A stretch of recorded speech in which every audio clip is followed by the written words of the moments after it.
Ahora sí. Okay, so fancy. What do you have going on today? So today, Sunday, lazy day. I was just at home watching movies. Yeah? Netflix. Oh, nice. What are you watching? Yeah, What are you watching? I was watching. What was I watching? Oh, Vampire Diaries. Oh, I know. Nice. That was I dope. was telling my sister, I'm not into vampire shows. I don't like it. I feel like this is like a high school show. Yeah. And it's like 2 a.m. and I'm watching Yeah. Vampire Diaries. All into it, like. Yes. But no, so PhD. Yeah. That is- Sometimes I have to pinch myself too. Yeah, like- I feel like I'm starting to believe it now. Yes, a PhD. I That's know. insane, And when man. people call me doctor, it's like, wait, what? Who's that? Me?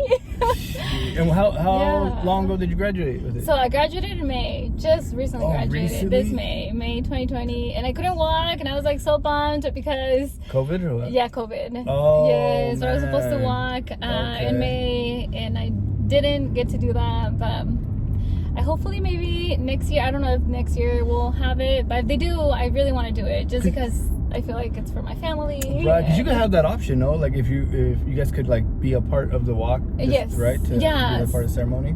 Yes, so they did have an online virtual graduation. Oh, that's I didn't whack. get to do that. I know it's not the same. Yeah, because you don't get that same like energy. You know? Yeah, exactly. So they did give us the option if we wanted to come back and like do it next year. So if they, I think I will do that. So is that what you went to school for? Like I'm going for my PhD. How does that work? No. Like break it down for Oh me. my gosh. Because it's just crazy to me that you're like in your 20s and you have a PhD. Like I'm trying to wrap my head around it. Everyone has a different experience getting to your PhD. So Right. for me, it was 5 years after obtaining my bachelor's. So I got my bachelor's in human development and foreign languages with certificates in Spanish, family studies, and global leadership. Yeah. But when I was an undergraduate student, I was part of the McNair program, and the McNair program really encourages students from diverse backgrounds, like different backgrounds, Right. and low income, underserved communities that they come from different backgrounds to really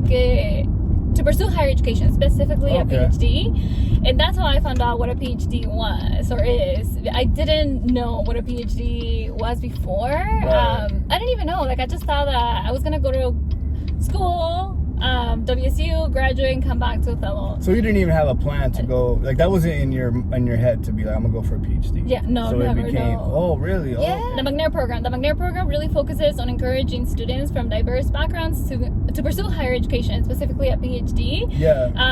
And a lot of my friends were part of the McNair program, and I didn't know really what it was until they told me that thing called a PhD existed.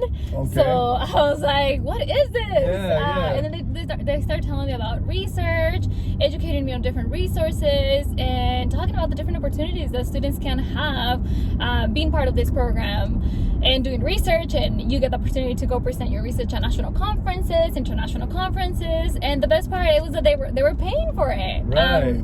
So I was like, I'm in. Yeah. And I was like, I'm just gonna join. I'm just gonna be part of the program and see if I like it, if I enjoy it, because I didn't really know if I really wanted a PhD. Like that was so right. far off for me, and I didn't really believe it, or I didn't really think that I could do it. And I was like, let's just try it. Why not? See what- yeah. But I did. I graduated, and they really encouraged me to apply for PhD programs, and I did. I ended up applying to about 6 PhD programs. That's great. And I got accepted into my top 2, the ones that I really wanted. Yeah. And everything paid for, which was amazing. Jeez, Yes. man, that is awesome. So I got accepted into University of Arizona in Tucson. Yeah. And the one at WSU. That one at WSU is in prevention science, which I really like that one because it focus. So let me tell you what prevention science is. Yeah, yeah. I don't know. any- I don't know anything. I'm just like, okay, yeah. But I hear you, yeah, for sure. So my PhD program focused on like 4 different areas. So the first one, it was epidemiology and public health. The second one, it's in statistics and research methods. And the third one is in program development, implementation, and evaluation. Okay. And then the fourth one is your area of specialty. So mine, when I graduated, it was stress and coping. So from Okay. childhood to adolescence. Oh, shit. Yeah, and that was my dissertation project. When I came to Othello and Tri-Cities, my dissertation project focused on evaluating a program. So we recruited about more than 100 moms that were taking the program between here and Othello and in Tri-Cities. And this program was teaching mothers how they could teach their children how to cope with stress or deal with difficult situations. Okay. And yeah, so at the end of the program, the moms were very excited, very happy, and we don't really get to see these kinds of programs in Othello. Right, yeah. So to me, it was just such a gratifying experience to being able to come back to my community and bring that kind of program, because I feel like as Latinos, we're not really used to talking about feelings, or, you know, when we're talking about with children, sometimes I hear it. It's like, no, like it's not a big deal, or like, ya cállate. Right, and it's like, no, you know, children have feelings, and it's important to validate them and to talk about, because to us it might not be a big deal, but to them it is. Right, yeah. Dang, so what exactly is like what do you do right now? Because you're a professor, right? Yes. You became a professor. So what is it that you're doing? Like, what do you teach? Yeah, so I work at Cal Poly in California, so San Luis Obispo, and I teach obesity prevention and treatment. I'm with the public health department and kinesiology department. Oh, okay. Yeah. Dang. And yes. So how do you break that down to like students? So we talk about different factors that can potentially influence obesity, right? Because there's the environment, there's genetics, there's so many things that we can't just say, yes, a big part is food, nutrition, and working out and exercising, but there's this other factors that we might not be aware. The environment, the community where you live. Do you have access to a park to run? Do you feel safe going out? Do you have financial resources to buy healthy food? I mean, buying healthy food is expensive. So it goes a lot into that class. It's not just eat healthy and get outside and run. It's like, do you have the means and the resources to do that? Yeah, so we talk about that. And my research is on maternal feeding interactions and mainly childhood obesity prevention. Oh, okay. So, and what drove you to that, to be like, this is what your interest, you know, is? So that's a very good question. So let me back up a little bit. Yeah, back up wherever you gotta go, take it. So as an undergraduate, I knew that I wanted to do something with health. I didn't really know what I wanted to do with health. In my sophomore year, I did this internship called Student Actions with Farm Workers, and it was in North Carolina. So that gave me the opportunity to do outreach in the community, in Latino communities, and specifically with farm worker families. And we did outreach, and we talked about nutrition, STDs. We talked about prevention of STDs. We talked about we talked about like all this health disparities and like what they could do about it, and we're just bringing like educational material to them and resources. And it was, and I saw that it was like so helpful, because a lot of the times we don't know what's available for ourselves, for our family, for our communities. So I knew that I wanted to do something like that. And when I came back to WSU, there wasn't a public health major. So WSU doesn't have a public health major, but I knew I wanted to work with families. So human development was the kind of like the closest major that I was really passionate about. Like I knew I wanted to work with families. I was really like, I feel like I've always been passionate about how parents influence children, specifically like physical and their mental health. And that was kind of what drew me into doing research in health disparities, childhood obesity, emotional stress, coping. I feel like as human, we have so many things that influence our lives, right? But I feel like parents have a huge impact in who we are, how we think, what we do. Absolutely. I mean, kids learn everything. I don't have any kids, but I spend a lot of time reading about it, thinking about it, and I see it with my own family, nephews, nieces. I have a lot. But I don't have any kids. I do want to have in the future, not right now, but definitely in the future. So it'll give me the opportunity to practice, all the theories. You know, because you said originally we had talked, and you said you're like, you grew up in Mexico, right? Yes. So we'll I go came back to that. Okay, back to that. So I came to the U.S. when I was like probably like 13 years old. So you were born in Mexico? I was born and raised in Mexico. From where were you? Jalisco, Mexico. Jalisco? Yay, let's go. You already know. Yes. Yeah. Yeah, so Jalisco, Mexico. I came to the U.S. when I was like 13 years old. We came. So when I say we, my older sister, my older brother, and my father, we came to California, then Sunnyside, and then Otelo. Oh, wow. And the plan was that we're just going to come for 1 year and go back to Mexico. We're just going to learn English and then go back. What? Oh, really? That's interesting. I've never heard of that plan. Like, usually it's like, we're going to come here and that's it, you know? So your parents wanted to just come and like, for you guys to learn English and go back? Yes, because they felt that maybe knowing English, we're gonna get better opportunities, job opportunities in Mexico. In Mexico, yeah. Oh, okay. But then after a year, my mom came, my two younger sisters, they came, and we just never went back. Right. We stayed here, and I feel like many immigrants, like my parents wanted better opportunities, better education, better job opportunities for themselves and for their children as well. How much of a culture shock was that for you though? Because you came, you know, like as a teenager, like that has to be tough. Oh, I hated it here. Really? Yes, I wanted to go back. Really? I wanted to go back to Mexico. I mean, I didn't speak the language. It was knowing new getting to learn a new language, new culture, new traditions. I wanted to go back. I remember like going to bed crying because I hated it here. Really? And I remember in Sunnyside, I was just telling my sister a little bit ago, I was like, I hope that, you know, ESL students watch this and they see that they can do this. If I can do it, they can do it too. Right. Because when I was an ESL student, I remember one girl, she was also a Mexican little girl, and she was like, I asked her, I was like, what is the teacher telling me? Because I don't know what she's telling me. I don't know what she wants me to do. And I remember she looked at me and she was like, pues no sé cómo explicarte. And I was like, oh my god. I was so frustrated. Right, yeah. That'd be horrible, man. I know. So be nice to your ESL students. Yeah, for sure. Yeah, and then getting to Otelo, it just made me feel like home. I remember my first friend was Tanya Jacobo. Wait, what's her last name? Yeah, Tanya. Yeah, everyone knows Tanya. Yeah, she was like my first friend. She was like, "Oh my god, welcome!" And like, yeah, she really like made me feel like part of the community. Really, and like, How was like that? Like picking up English.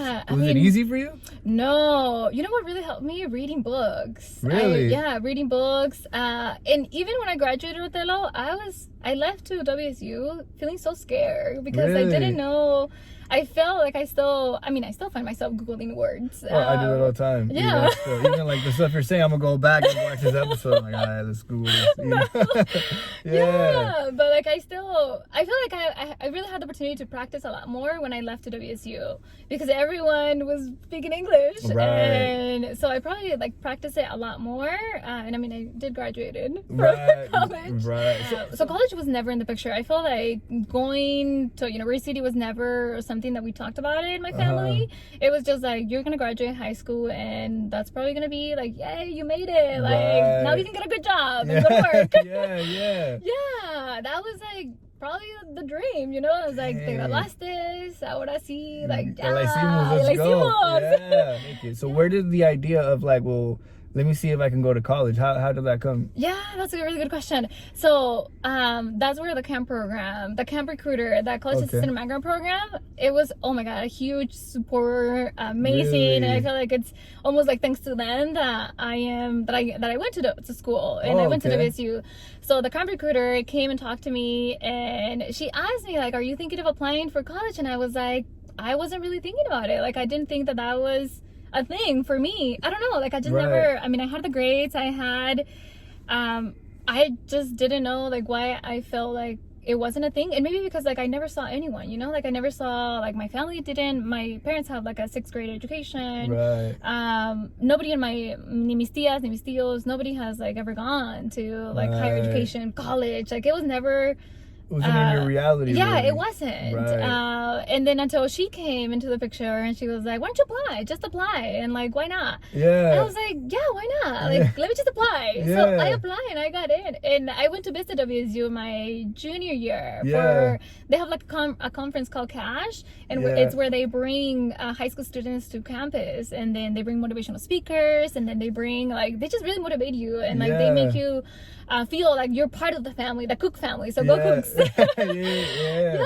So I should have worn my WSU. yeah, seriously, I should have and I didn't rock too. it. I should have too. And the following year, that's when I met the camp recruiter, Maria Guerra, and she was like, "Why don't you apply? Just apply. Like, you know, you never know." Yeah. I was like, "Okay, I'll apply," and I got in, and I was like, "Oh my god, I got in! Like, oh my god!" Yeah. And then, like, I remember, you know, like telling to my family, like my parents, like, "Oh my god, I got in! I'm going!" And they're like, "¿A dónde crees que vas?" Oh, shit, okay. It's like, we cannot afford to pay thousands of dollars. Yeah. Like, no. And I knew that, you know, like, it was just like, like, no, I am gonna go. Like, I was just so sad that I was gonna go. I was like, I don't care. I will take out loans. Yeah. I will do whatever it takes, but I'm gonna go. Like, it was just like, I got so excited that Really? I made it. Right.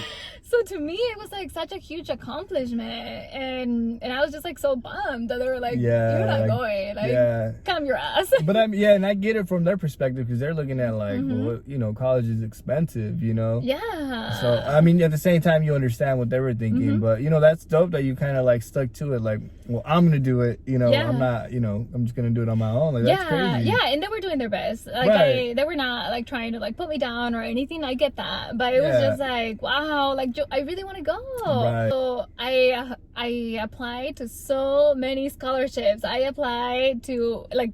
If you want to be a teacher, I'm like, I'll be a teacher. If you want to be like whatever, I was I'll be like, whatever, and I gotta be to make it. Yeah. So I was so fortunate to have like pretty much everything paid for. I've never paid a single dollar for my bachelor's, my master's, and my PhD. Like, I graduated from WSU. I'm a true cougar. Yeah, all day, yeah. Like, debt free. I've never had to pay a single dollar. Crazy. Yeah. And all through scholarships, just all to through plan. scholarships Wow, and that's financial aid. Really, that's crazy. Yes, Yeah. but I really encourage everyone that they're thinking about. And where did you learn that from? Like, who told you about scholarships, or you know, was that from also from the camp recruiter? Yes, or, she was from the camp recruiter. She would send me like many apply to this, apply to that, Oh, and then also okay. the high school. I don't know if they do that now, but they used to have like a stack of like a whole bunch of scholarships every week. Oh, really? Okay. So different companies, they had different scholarships. Even the community offer like scholarships. Yeah. So I applied to all the community scholarships. I applied Really? to all like national. I applied to everything. Yeah. In WSU had also scholarships, and I ended up getting like so many scholarships. Wow. So that even paid for my study abroad. Like, wow. everything. So you ended up doing study abroad going. Yes. So you go. So okay. So you apply for scholarships. You get accepted. Graduate high school. And then you go to WSU. Like, what was that feeling like? Like your first, you know, day, like you're there. Yeah. You know So what I at mean? WSU, oh my god, my first semester, I got like my first C. And I was Really? like, I'm gonna go back. I'm gonna fail. And what did you go for originally? Originally, I was thinking that I was gonna do neuroscience. Oh, damn. I know. I wanted to be a doctor. Okay, so a medical doctor. I'm still a doctor, not a medical doctor, right, but I'm still. you're dang, that's Yeah, so I thought I wanted to do that, and I was like, no, I don't like this. I'm not enjoying this. Okay. So I switched, and that's when I did that internship in North Carolina. That I learned about public health, and I was like, oh, I really want to do this. Like, I really want to like do something like this. Yeah. Dang, but my first semester, I don't know, like I just felt like I wasn't really prepared to like all the coursework, all the work that you have to do, like all the reading is nothing like high school. Right. It's very, very different. Yeah, so it's kind of you had to adjust. Yes, exactly. And adjusting to, I mean, a new environment, a lot more work, and I wasn't really used to that. Yeah, And I worked in the fields too for like since I was in middle school all the way through high school, and even my freshman year of college, I came back and I was like still working in the fields. Dang, that's crazy. Descuatando. Yeah, I got a pick apple. That shit was hard. Yeah, that's hard too. I've never done No? only descuatando. Yeah, the damn ladder. Then you're going up these hills.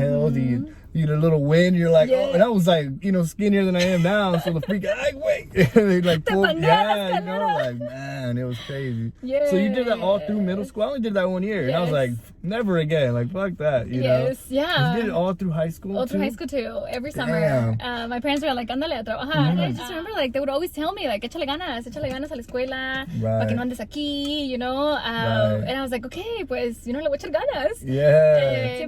Siempre pensaba como que era más fácil cargar un lápiz que una escalera, you know, porque la escalera me pandea. Oh yeah. So every time that I had to get up early and study WSU, I was like, oh no, this is nothing compared to like when I was waking up and like going to the fields. I just remember like it was cold. I was like, my feet were wet. I was like, this is a lot easier than working in the fields. Like I have nothing to complain. Right. Yeah, so to me it was always like being grateful for that opportunity to be at WSU, getting an education. Right. Yeah. And I think that's important too, because, you know, a lot of parents, especially people who work in the fields, I know they do that. You know, they'll take their kids to the fields, and I think it's more of a like, you know, trying to humble their kid and show them like, hey, this is real work. You know, you can either do this or find like another way. Yeah. You know, so how did you get into the study abroad? Like, how did you get to that piece? So my friend had just recently come back from Salamanca. She studied abroad in Salamanca, and I just remember like sitting across from her, and I was telling her, she was telling me about how amazing her experience was in Spain, and I just remember like looking at her, and she was like, I told her, I was like, oh my god, I wish I could do that, and she was like, well, why don't you? And I had like that aha moment. I was like, yeah, why don't I? Yeah. So in a month, like I was like, you're right, why don't I? Like I'm gonna do it. So this was like in October, like the beginning of October, and by the end of that month I already had like my ticket. I already had signed up for classes in Sevilla in Spain. I was like, I'm going. I'm good. Let's go. Yes, let's do it. And actually my parents were like very supportive. They were like, well, my mom was like, te van a robar. But my dad was like, vete, like go take advantage of this amazing opportunity, go. It was an amazing, oh my god, like amazing opportunity. When I was in Spain, I had the opportunity to travel everywhere. I went to Africa, London, Paris, Hungary, Italy, And how long is the trip for? So I was there for a whole semester, which is like 5 months. Jeez, I didn't want to come back so at like, the end. that is and insane. I went everywhere in Spain. And how much is that like normally? For like, what do you mean, the like cost? for the whole trip, the cost for like the cost. It was for about like 10,000 something. Jeez. And you paid how much? I paid $0. They even paid my ticket. They even paid my ticket. Insane.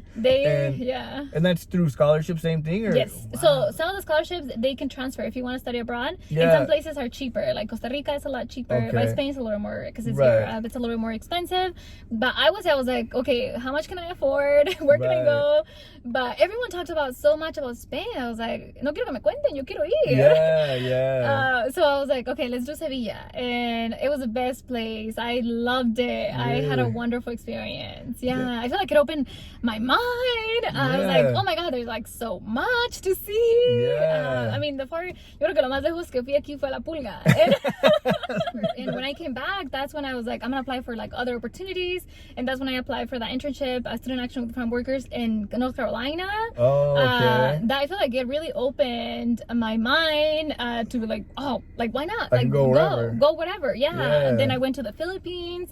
So you went to Cuba? I did. I went on vacation with so after that, like we have with a few friends, we get together every year and we just traveled to a different place. Awesome. So the last time that we traveled, we went to Cabos, San Lucas. Oh, okay, yeah. Just before COVID. But this year we didn't go anywhere. Hopefully next year. So you go study abroad and everything, and then at one point did you say, okay, you know, I'm gonna, because you go for your master's, even going for your master's, how did you already have that in mind as you're going to school to get your master's? I knew that I wanted to get a master's, that for sure, but my program had the master's along the way to your PhD, so it's kind of like attached to your PhD. You get your master's along the way that you're getting your PhD. And the programs that I applied, I applied for programs that had master's included in the program on your way to get your PhD.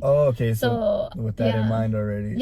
So I graduated in 2 years. with my master's. Yeah. And then I continued in the program for my PhD. How long did it take you to get your PhD? After my master's, like about 3 years. So in total, how long were you in school? Like 10 years. You were in school 10 years. So Yeah. okay, so it's real. Yeah.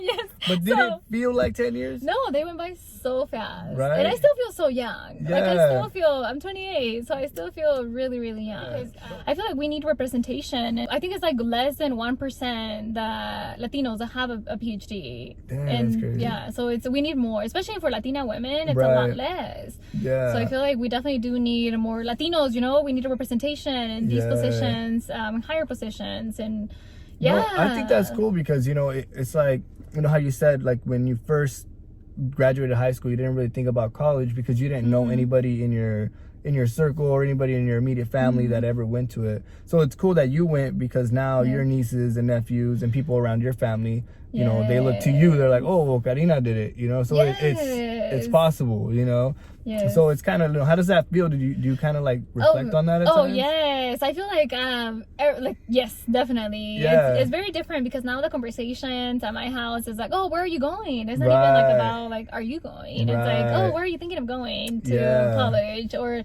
what are you thinking? Like, what do you enjoy learning? What are you yes, so it's very, very different. My younger sister is at WSU now. Oh, really? That's cool. Yeah. Well, so how long she been there now? She just started. Oh, really? Her first year? Dang, that's crazy. But I feel like it's now like it's more normalized, getting an education. And we know, I feel like for me at least, and I get it, like education is not for everyone, and it's totally like I respect that, but I feel like for me it has been such an amazing opportunity. It has given me so many amazing opportunities to travel, to be now in this position at a university that I never thought. I was like, wow, I just had like a moment.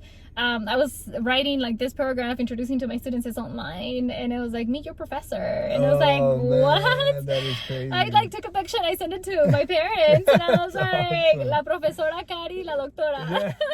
Everyone I feel like has a different idea of the American dream, right? But I hope that I did this for, of course, like for myself, but also for my family, for my community, because having a PhD comes with a lot of responsibility. Even to saying yes to these kinds of opportunities, sharing my story with others, because other people can be in that same experience, not knowing English, coming from Mexico, and like having all those doubts that maybe going to college is not for me, and it's like, yes, this is for you too. And I've thought about that, like that thought of education or school isn't for everyone. And I don't know, I was thinking about that last time. I was like, man, I don't know if that is necessarily true, that it's not for everyone. I think yes and no. You know what I mean? I get that, not everybody's good in school, but I think the thing that colleges offer is, or that people look at sometimes, is like, you don't got to go and be, what you did, get like your PhD and things. I think there's things that people are into, like whether it's, art or music and, or whatever, cars, like there's literally schools for that, catered for that. I think it's more a lack of like, awareness that these schools exist, because you can go to school and literally be whatever, like for real do whatever you want to do. And for like kids who are in high school who are like, oh, well, I don't really want to go to college because I like cars.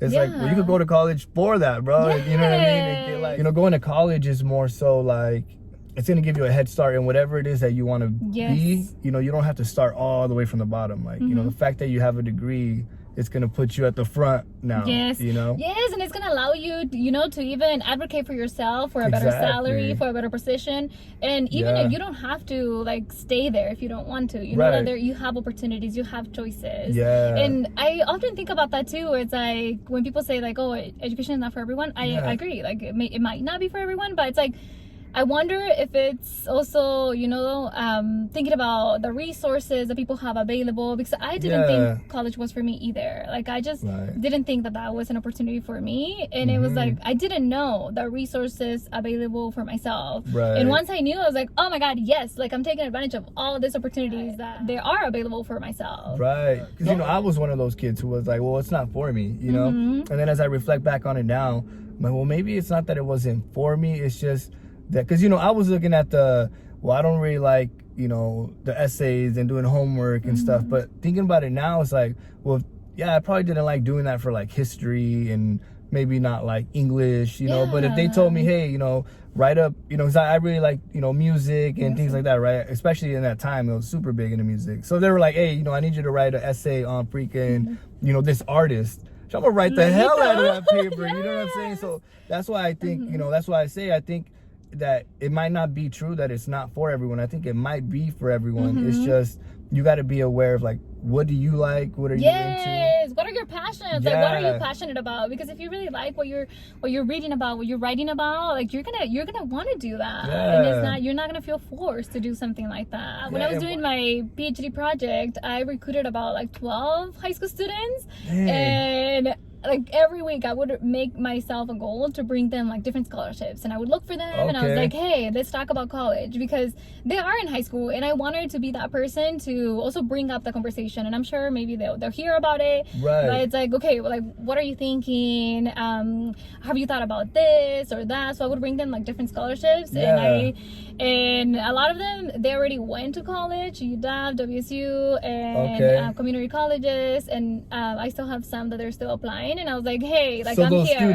Those students that helped me with my dissertation. Yes, cool. Because I feel like, you know, my PhD is not only mine, it's also like my family's, my communities, and I didn't do this by myself. Like, I had so much support, and as the little that I can do to give back to my community is either by encouraging students, giving them access, resources, you know, to pursue and encourage them to pursue higher education, because I know that like having higher education or pursuing an education, it'll bring mobility to their families, to themselves, and this is how we're gonna get out of poverty, and like we're gonna have more resources. Well, yeah, because you're changing the whole, you know, the whole dynamic of like, you know, basically like the trajectory that your family was on, like you just advanced it like by so much, you know, like now like the next generation is gonna like call, like, you know how you said the conversations, you know, are more so, where are you going? You know, like that's a powerful thing, because you just changed that conversation. You know, from going to school, now it's a different conversation,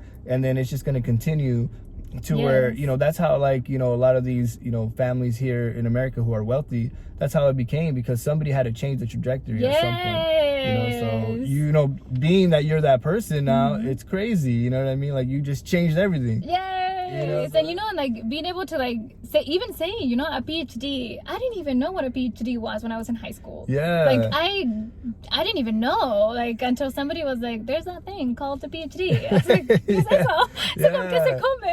And you know, in a PhD, like, really, I feel like it really allows me to like really focus on what I'm passionate about, like health disparities, how can we help underserved communities, and especially our Latino community, because we often lack resources and opportunities, and so it's like, how can we give back? And like all those classes like that you're maybe not passionate about, just know that that's temporary. I kept telling myself that all along the way. Like I remember taking the statistics, and I was like, I have to come to campus on a Sunday. It's cold. Really?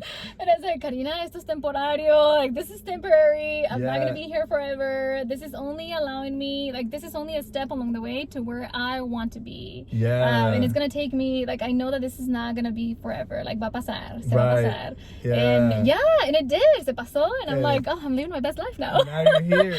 No, I'm in California. And so now you're in California, and you're a professor. I am. Can you believe it? That's insane. Dr. Silva Garcia. Dr. Silva Garcia, man, that is insane. So do your students have to call you doctor or professor? Yes, they do. They have to call you doctor?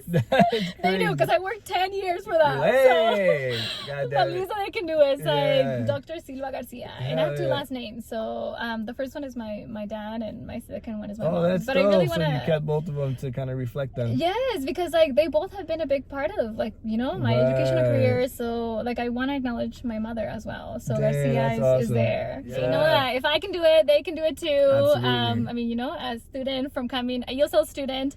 So be nice to your students that sit at the Mexicanitos table, because that was me.